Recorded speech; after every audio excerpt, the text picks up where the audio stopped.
Hi everyone, आज बात करेंगे मार्केट आउटलुक पे और हम बात करेंगे कुछ स्टॉक्स पर जो कि मुझे लग रहा है अब यहां से चलने चाहिए।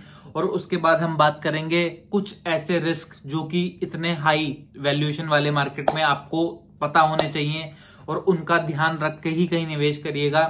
सबसे पहले तो मैं मार्केट आउटलुक पे आ जाता हूं। मार्केट आउटलुक पे हमारा जब लास्ट वीडियो था हमने एक प्रिडिक्शन करी थी कि फेड 50 बेसिस पॉइंट का रेट कट ही करेगा और वैसा ही कुछ होता हुआ दिखाई दिया। प्रिडिक्शन एक और था, अगर पोवल जी ने कुछ भी नेगेटिव बोल दिया अपनी कमेंट्री में तो मार्केट वहां पर उसको बहुत नेगेटिव हो सकता है उसके बाद। बट जो कि पोवल साहब की कमेंट्री थी वो बहुत ही पॉजिटिव थी, मार्केट ने उसको थम्स अप दिया। उन्होंने साफ साफ बोला हम अभी भी इन्फ्लेशन को 2% जाते हुए देख रहे हैं। रेट कट के बावजूद भी अनएम्प्लॉयमेंट का डेटा वो क्लोजली मॉनिटर करेंगे और अनएम्प्लॉयमेंट की उन्हें उम्मीद है कि आगे जाके वो कम होगी। अब बात करते हैं जो वहां से मनी इंडिया में शिफ्ट हुई। आपने लास्ट ट्रेडिंग सेशन में देखा बहुत बड़ा फिगर आया है एफआईएस का बाइंग का, लगभग 14,000 करोड़ की एफआईए ने कैश में बाइंग करी है। क्या ये सस्टेनेबल है या एफआईआईज अब इन्वेस्टिंग से ज्यादा ट्रेडिंग कर रहे हैं, उसके ऊपर बात करेंगे। बट मुझे क्या लगता है, मैं अपना व्यू पॉइंट दे दूं, कुछ ऐसे रिस्क है मार्केट में जो कि सब लोग अभी देख नहीं रहे हैं। हाँ, टेक्निकली हम बहुत स्ट्रांग है, हमें नहीं पता ये कहां तक जाएगी। ये रैली हो सकता है 26,200 तक जाए या 26,000 तक जाए। बट मेरा मानना ये है ना कि कॉन्ट्रा व्यू अगर मैं इसका लूं तो मुझे लगता है कि लास्ट वीक जो सितंबर का है, आखिरी के 2 या 3 दिन मैं स्पेसिफिकली कह दूं, ट्यूसडे, वेडनेसडे, थर्सडे, हो सकता है मंडे सेकेंड हाफ से भी वो होना शुरू हो जाए।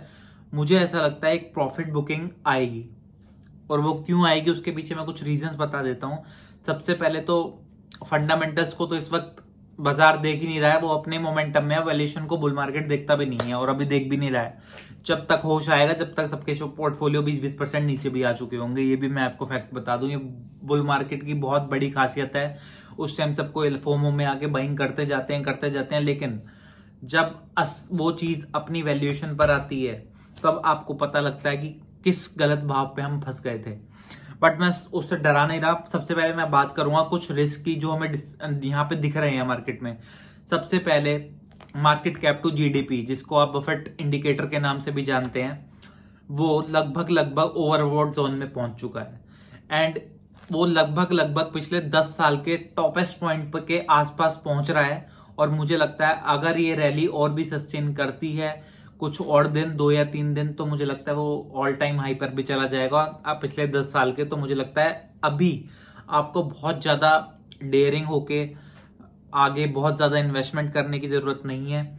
अगर आप निवेश करना चाहते हैं, मुझे जो एसेट क्लास इस वक्त सबसे ज्यादा पसंद आ रही है वो है गोल्ड और सिल्वर। एज ए डिस्क्लोजर, हमारी भी सिल्वर में बहुत अच्छी खासी पोजीशन है और हम उस पर आगे जाके बुलिश भी हैं। सेकेंडली, सेकंड कुछ एक लोगों का क्वेश्चन था कि हम सिल्वर कैसे बाय कर सकते हैं। सिंपल फॉर्म है सिल्वर बाय करने की। सिल्वर 20 आप जो भी ब्रोकर से आपका डीमेट अकाउंट है वहां से बाय कर सकते हैं। अब मैं बात करूं दूसरा जो मुझे यहाँ पे एक कंसर्न लिख रहा है। आप बैंक निफ्टी को देखे होंगे, 800 पॉइंट का मूव, एक वाइल्ड मूव आया पिछले ट्रेडिंग सेशन में और मैं एक्सपेक्ट कर रहा हूं आगे चल के ऐसे वाइल्ड मूव आपको बहुत कॉमनली दिखाई देंगे। सेकेंडली, एक चीज और है कि सितंबर के फ्यूचर और अक्टूबर के भी फ्यूचर इवन बैंक निफ्टी के डिस्काउंट पे ट्रेड कर रहे हैं। ये आपको ये दिखा रहा है कि कुछ लोगों ने बहुत बढ़िया मंदी यहां पर बना रखी है। हो सकता है वो मंदी के सौदे आपको तब रंग लाते हुए दिखें 1 या 2 सेशंस के बाद। और मुझे लगता है जब सितंबर की एक्सपायरी होगी तो मेरा ये बहुत स्ट्रांग फीलिंग है कि हम एक सडन प्रॉफिट बुकिंग कभी भी देख सकते हैं इसी हफ्ते के अंदर। और मुझे लगता है आपको थोड़ा सा कॉन्शियस रहना चाहिए। ये बात सही है, बुल मार्केट है, कोई वैल्यूएशन को तरजीह दे नहीं रहा है। बट जब लॉन्ग टर्म की बात आती है तो वैल्यूएशन बहुत मैटर करती है। बहुत ध्यान से अपने स्टॉक्स को चुनिए। आप ऐसे स्टॉक्स में रहिए, कल को वो 30% 40% गिर भी गए किसी रीजन से, उसमें ऐसी अर्निंग ग्रोथ होनी चाहिए कि भाव आपका वापस आ जाए। अब मैं बात करूंगा कि मुझे क्या लगता है। मुझे लगता है बैंक निफ्टी के लिए एक इंपॉर्टेंट रेजिस्टेंस 54,000 है, क्योंकि 54,000 पे बहुत भारी मात्रा में कॉल राइटर खड़ा है। अगर 54,000 का ब्रेकआउट आता है, वो अगर सस्टेन भी करता है तो मुझे लगता है मार्केट 54,500 तक जाने के लिए तैयार है बैंक निफ्टी। और मुझे पर्सनली लगता है 54,000 के आसपास आने के बैंक निफ्टी लड़खड़ा सकता है और एक शार्प प्रॉफिट बुकिंग आपको आती हुई दिखाई देगी। आप बिल्कुल एक्सपेक्ट नहीं कर रहे होंगे जिस टाइम की अब प्रॉफिट बुकिंग आ सकती है, उसी टाइम आपको प्रॉफिट बुकिंग आती हुई दिखेगी। और कुछ टाइम से पैटर्न भी चल रहा है मार्केट में, एक्सेप्ट आप लास्ट ट्रेडिंग सेशन छोड़ दे दिए फ्राइडे वाला, एक पैटर्न चल रहा है कि हाँ इंडेक्स आपको रोज ऊपर दिखता है लेकिन आपके पोर्टफोलियो के स्टॉक्स परफॉर्म ही नहीं कर रहे हैं स्मॉल और मिड कैप। मैक्सिमम डेज में ऐसा हो रहा है, 1 या 2 दिन एक्सेप्शन आ जाता है, जैसा कि फ्राइडे एक लास्ट ट्रेडिंग सेशन में ऐसा हुआ था कि स्मॉल कैप भी अच्छा परफॉर्म कर रहे थे। एडवांस और डिक्लाइन का रेशियो जो होता है वो फेवरेबल नहीं होता है मार्केट में। ये आपको ये दिखा रहा है कहीं ना कहीं ब्रॉडर मार्केट में वो स्ट्रेंथ नहीं है जो इस वक्त आपको इंडेक्स में दिखाई दे रही है। स्पेशली किसको, हमारा लास्ट एक मानना भी था कि आईटी कहीं ना कहीं 5 से 7% करेक्ट हो सकता है। अगर आप आईटी का टीसीएस देखेंगे तो 4500 के भाव से लगभग 4300 के नीचे आ चुका है।